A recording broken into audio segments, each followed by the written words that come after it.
May Allah's peace and blessing be upon His last messenger Muhammad, His household, His companions, and all those who follow His teachings until the end of time.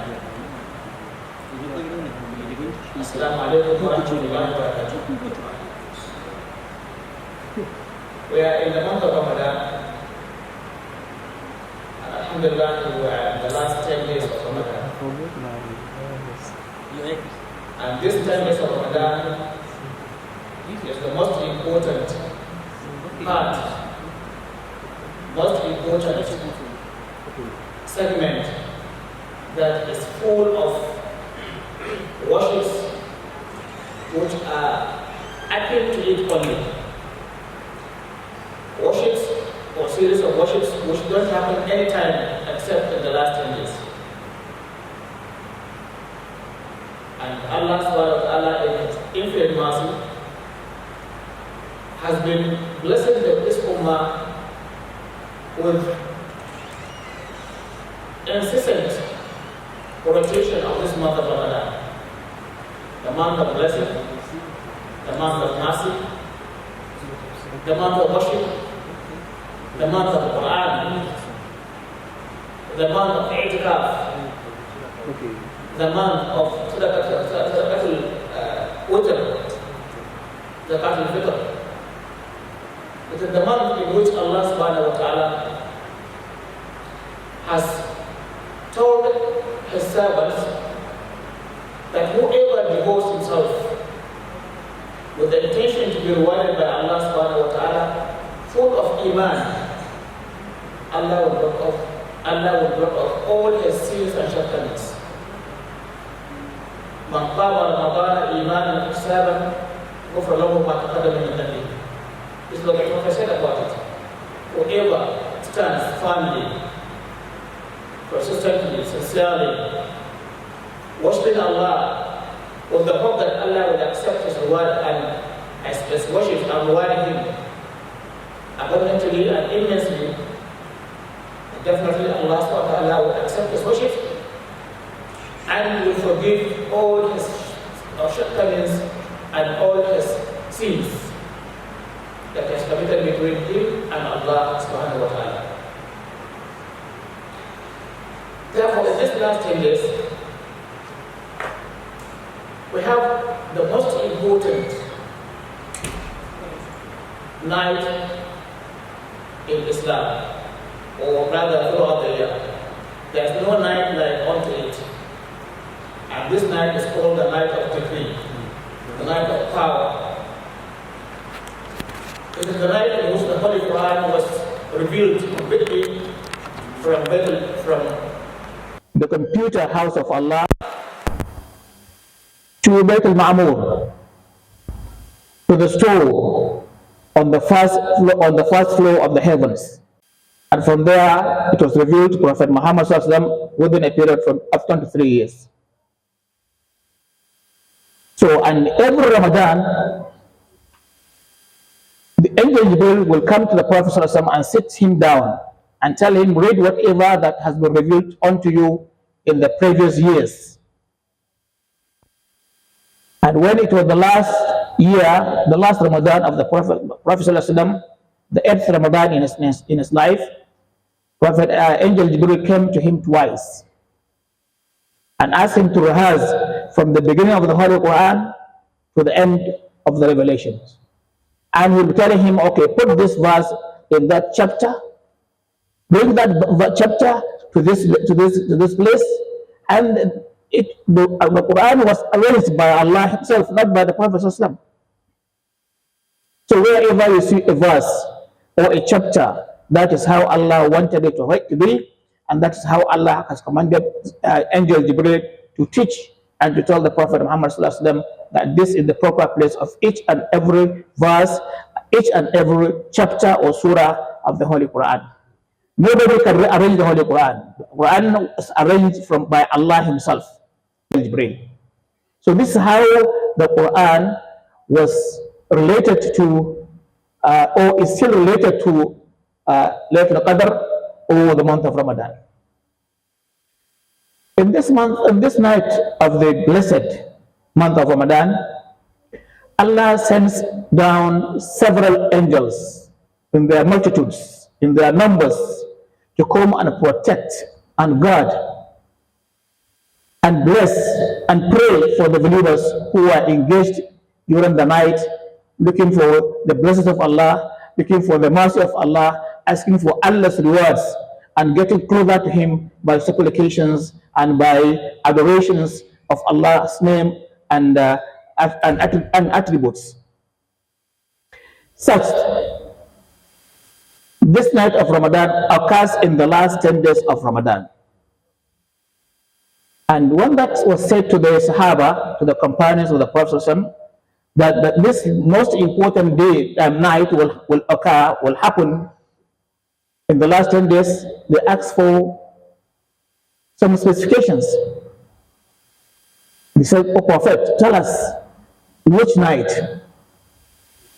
He said, "Okay, seek for that night in the odd nights of the last 10 days of Ramadan. The night of 21st, which was Friday, which was yesterday, or day before yesterday, and yesterday was Friday. It was the first Jumu'ah in the last 10 days of Ramadan. Today's night, the night of 23rd, the night of 25th, the night of 27th, and the night of 29th. These are the odd nights of these last 10 days. They wanted more specifications. Tell us that night so that we will be very, very vigilant and we will be very committed and devoted to Allah in that night, from the beginning to the end of the night. What about sleep? The Prophet didn't tell them exactly the night, but he said, go and seek for it in these odd days. So, the essence of this and the wisdom behind this is to make Muslims more devoteful, more hardworking, more seeking for Allah's blessings and mercy throughout the last 10 days. So that every 10 days is important to you. Alas, all Muslims who prayed Maghrib on time, and for men who prayed Maghrib in the mosque, and all Muslims who prayed Isha in the mosque, and all women who prayed Isha on the time, on their specific times, are going to be rewarded over 1,000 times of what they did that night. So we're all going to get that. All going to, inshallah ta'ala, get that night. The only difference between us, between men and women, is that those who are more devoteful, those who have spent more time, those who have devoted more time worshiping Allah, will have more rewards in return for their devotions, in return for their sincerity, in return for the knowledge which they have in worshiping Allah subhanahu wa ta'ala. Because you cannot worship Allah with ignorance or illiteracy. You cannot do that. If you worship Allah thinking that this is what Allah wants, you are not worshiping Allah, because Allah does not accept anything done with assumptions or presumptions or ignorance or illiteracy or I think. No, you can't worship Allah. You have to be sure. You have to be rest assured. You have to confirm that this is exactly what the Prophet taught us to say, to do, to utter, to rehearse, to believe as part and parcel of Islamic laws and regulations. Yes, you are not worshiping Allah subhanahu wa ta'ala. So if you are an illiterate Muslim or ignorant Muslim who doesn't know what to say or what to do and when to do and where to say or where to do, then forget it. That's why we are coming to school. That's why we are learning every day. That's why we are all students every day. And you cannot stop learning until you die. Because learning is universal. Learning is timeless. Learning is ageless. Learning is placeless. Learning is every day and all the time. You learn by seeing. You learn by hearing. You learn by touching. You learn by sensing. You learn by being there. You learn by thinking, and confirmation from those who know better than you whether what you thought of was actually right or not. So we have to learn before Allah will accept our prayers, before Allah will accept our devotions, before Allah will accept and reward us abundantly during the night of Laylatul Qadr. Aisha radiallahu anha, no doubt, it was never a closed secret. It was an open secret that the Prophet loved her more than all the wives because she was the youngest of them. She was more intelligent than all of them. She was very sharp and actually has strong memory of retention. Whatever he told her, she will actually retain it and she never forgets. To the extent that he said, seek half of your knowledge, seek half of Islam from this lady.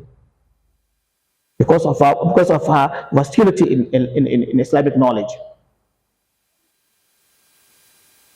She asked him one day, she said, my sweetheart, oh my love, this kind of sweet words you tell your husbands, you know, tell me the best prayer that nobody knew. So I will be saying it, I'll be repeating it and rehearsing it on the night of power, and Allah will give me whatever I want. He told her, okay, Aisha, repeat after me, say on that night, Allahumma innaka afuun tuhibbul afwa fa'afu anni. Meaning, oh Allah, you are oft forgiven. Tuhibbul afwa, you love forgiving. You love forgiveness. You love pardoning. Fa'afu anni, forgive me. Pardon me. Blot off my sins. Forgive me. This was the prayer he taught her. He didn't teach her that ask for this world, ask for all the bracelets of gold and the necklaces and the earrings and no, he didn't ask. Oh, give me paradise, give me al-Jannah, give me that, give me, no, just ask her. Give me good health, give me power, give me this, give me that. He didn't say, give me a child, a baby that I will be proud of as my daughter between you and me. She didn't ask for that. He said, ask for Allah's forgiveness. Because if you are blameless, if you meet Allah without sin, sinless, definitely your abode, your residence will be in paradise. Because forgiveness is so wide and so ready to be offered by Allah for whoever asks for that. And when you ask for Allah's forgiveness, you have asked for everything good. And when you ask for Allah's forgiveness, you have asked Him to protect you for everything bad. And so asking for Allah's forgiveness in that night is the most important prayer. And that prayer can be rehearsed by a woman who is in her menstrual period. That prayer can be rehearsed by a woman who is feeding, who is in her blood bath. That prayer can be rehearsed by somebody who is in a state of impurity after sexual intercourse with the husband or his wife. So at any state you find yourself, you can rehearse this. It is very short, very precise, very direct, and very apt. Allahumma innaka afuun tuhibbul afwa fa'afu anni. Anybody can repeat this correctly. A new Muslim can do that. A small baby can do that. A small boy can do that. An old woman can do that. An old man can say that without any implications or mistakes in the utterance. So, when you are tired of rehearsing this, rehearse Astaghfirullah al-Azim. Astaghfirullah al-Azim wa atubu ilayh. La ilaha illa anta subhanaka inni kuntu min adh-dhalimin. Subhanallah, Alhamdulillah, Allahu Akbar, La ilaha illallah, and so on and so forth. All the beautiful supplications, the short ones and the precise. Subhanallah wa bihamdihi, Subhanallah al-Azim. These are the things that actually will make your scale heavy than all other scales. So don't waste time. Please give your phone the break. Close the TikTok and the Facebook and the WhatsApp and all of them, please. All the anti-social fora, please close them. Be smart. When you have a smartphone, please be smart. Unfortunately, most of the people that have smartphones are not smart. You're smart to do what is good for you, what will enlighten you, what will increase your knowledge, what will increase your faith and iman, what will increase your learning of Islam, your own business, how to make more money. This is being smart when you have a smartphone. Unfortunately, our smartphones are only for useless and nonsense things. Secondly, in the last 10 days of Ramadan, there's an ibadah which is also akin to that. That is i'tikaf, seclusion. I'tikaf, you can do half-day i'tikaf, either from Al-Fajr to Maghrib, or from before Maghrib to after Al-Fajr. You can do that. You can do for one day. You can do for 3 days. You can do for 5 days. You can do for 10 days. In fact, you can do for 20 days. That was what the Prophet did in his last i'tikaf, in his last days, in his last year, in the 8th year of Islam. He spent 20 days. In the 10th year of Islam, he spent 20 days secluding, doing i'tikaf, praying, and asking for Allah to forgive him. So i'tikaf is allowed, is encouraged, is permitted, is sunnah, and it involves men and women. Unfortunately, some bad acts, some bad people, some satanic human beings have tried to bring so many problems, making many mosques, closing the door and the window for i'tikaf. But there are still some mosques that scrutinize those who are going to do i'tikaf, men and women, under special care, under special vigilance, and under special scrutiny, with assurances, so that what has been done of the immorality that has been done will not be repeated in any mosque again. So i'tikaf is allowed. Those who are the men who are actually going to do i'tikaf, and if the day actually includes Friday, they should go to a bigger mosque and do i'tikaf in that mosque where Jummah prayer is held. Because if you live in a smaller mosque and go to Friday prayers while you are in the state of i'tikaf, your i'tikaf has become null and void.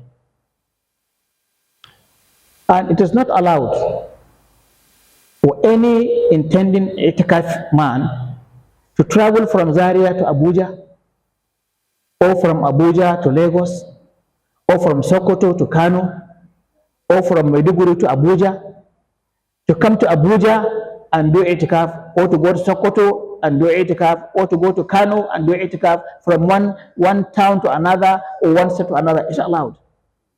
Only 3 mosques Islam permits you to travel in order to go and make i'tikaf. The Kaaba, the Masjid al-Haram in Mecca, the Masjid al-Haram in Medina, and the Masjid al-Haram in Palestine, Beit al-Maqdis.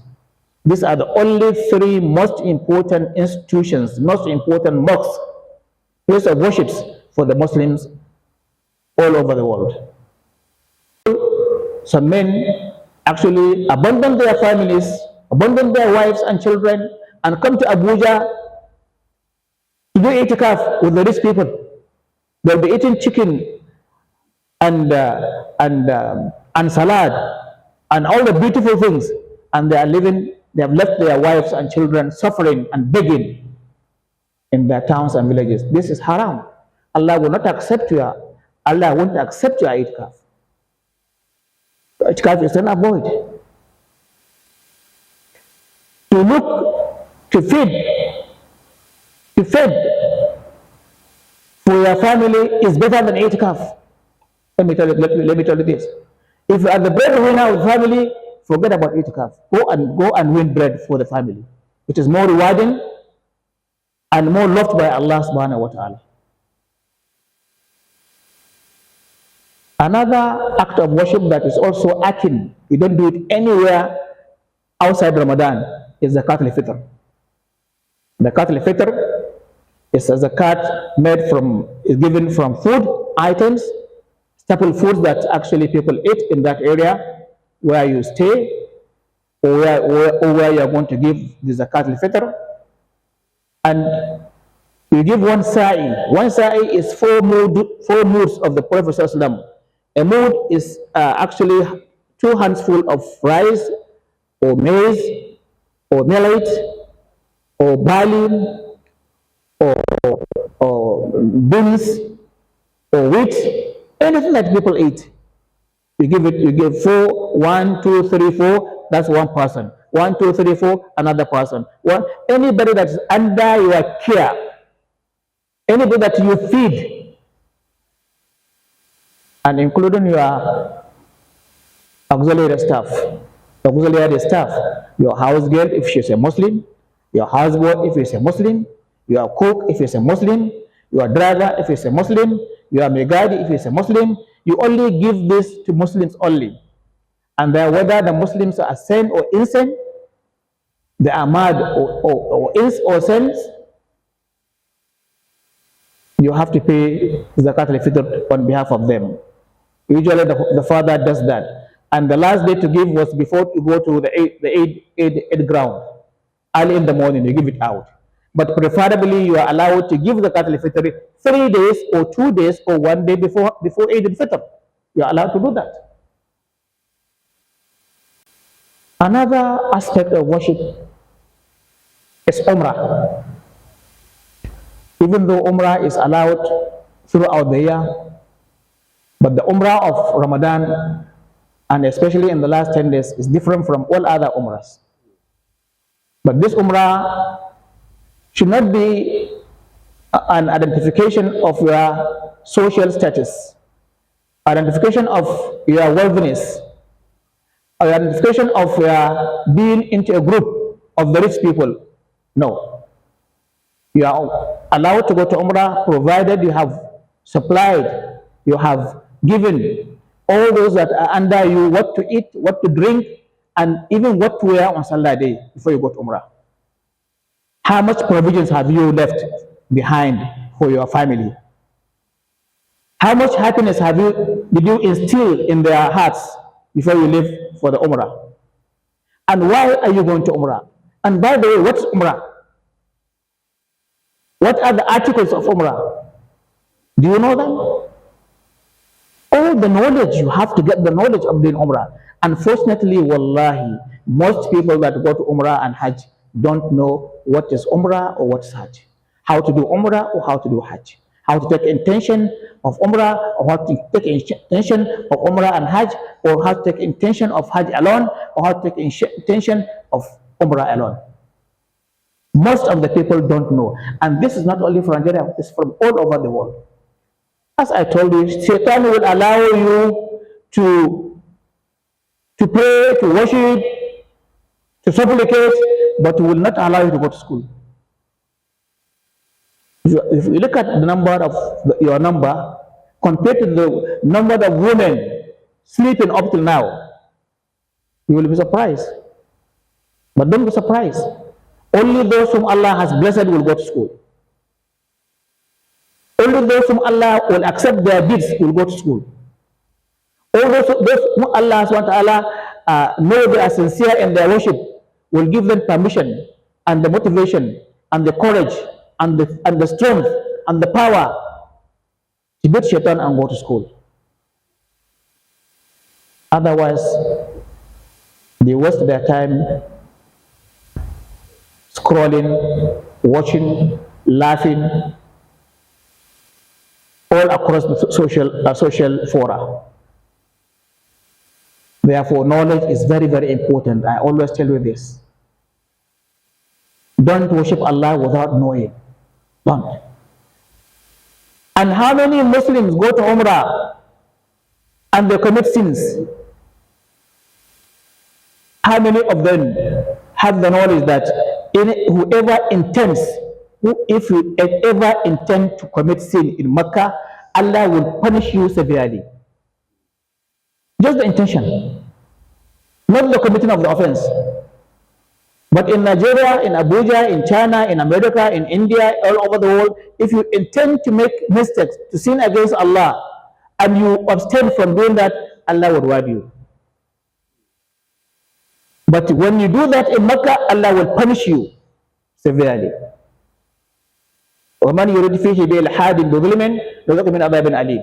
And whoever intends to do anything to transgress against the bounds of Allah subhanahu wa ta'ala, Allah will punish him severely. So do you know this rule? Are you in Mecca to worship Allah? Are you in Mecca to circumambulate the house, the Kaaba? Circumambulate the Kaaba? Are you there to do that? Or you are there only to show that you are also there? And how much time do you spend discussing Nigeria and Nigerians and personalities and people and useless ideas and politics and in Mecca? When you're supposed to concentrate your time, your emotion, your intellect, yourself, your inner and outer self to the worship of Allah subhanahu wa ta'ala, you rather spend time discussing, abusing, mocking, hypocriting. This is also not Umrah. Not Umrah. Are you on Umrah to pay for $50,000 for 10 days? Today, how much is $50,000 in Nigeria? How much work, how much rewards will you earn if you spend this amongst your relatives, among your close friends, among your neighbors, among your brothers and sisters, among your family? How much reward will you get rather than you go there to be cursed by Allah, to come back cursed, and to continue doing your useless and nonsense worship? All this must be way before you go to Umrah. Are you really ready for Umrah or not? Then there's feeding. There's feeding the fasting men and women, the needy, the poor, the downtrodden, the masses who need what to eat on daily basis. How much have you offered in your absence to feed? All this. Therefore, the last 10 days of Ramadan is an important segment of Ramadan. And don't forget Quran to be your companion. Let the Quran replace your phone. Let the Quran substitute your smartphone. You have tripod, you have iPhone 17, iPhone 20. You have a Huawei tripod. Which phone do you have? Which phone do you actually? Let the Quran replace them. Read the Quran in the morning, in the night, in the day, in your car. Listen to Quran while you are cooking. And the most important of all this is saying your prayers at the appointed times. Never ever play with your 5 daily prayers. These are the most loved duties and worships by Allah subhanahu wa ta'ala. If your prayers are accepted, everything Allah accepts. If your prayers are rejected, everything rejected by Allah subhanahu wa ta'ala. So the only determining factor which Allah accepts your umrah, accept your zakat al-fitr, accept your fasting, accept your itikaf, accept your Laylatul Qadr, is when your prayer is accepted, is blameless, is correct, is perfect. Perfect. That's one. So whatever you're going to do, no matter how much you're going to spend of time, of money, of resources, to learn how to pray correctly, how to purify yourself from all that, how to perform ablution correctly, and how to pray correctly, the postures, the prostrations, the sujood, the everything, the qiyam, the fatiha, and everything, and the salam.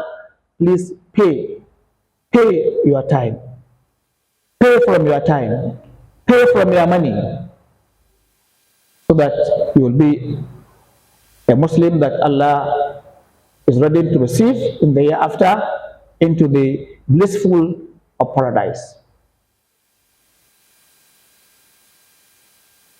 These are the few things I can remember that every Muslim woman and men, women and men ought to do.